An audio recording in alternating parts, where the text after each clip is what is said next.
14 News. Welcome back. Pfizer says it is closing in on a vaccine for COVID-19 and hopes to have it available in the coming months. Doug Reardon joining us live outside their plant in Portage, where most of the production is going on right now. Doug?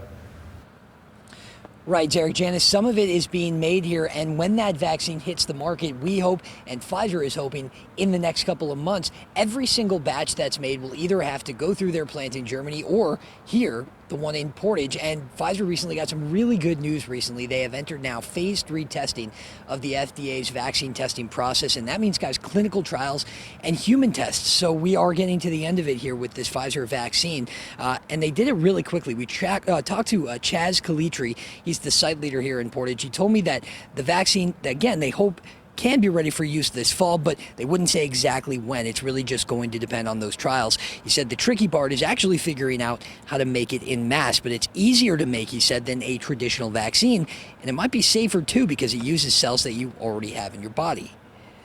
So it's giving the cells instructions to make the antigen versus a traditional vaccine, which is an inactivated virus typically.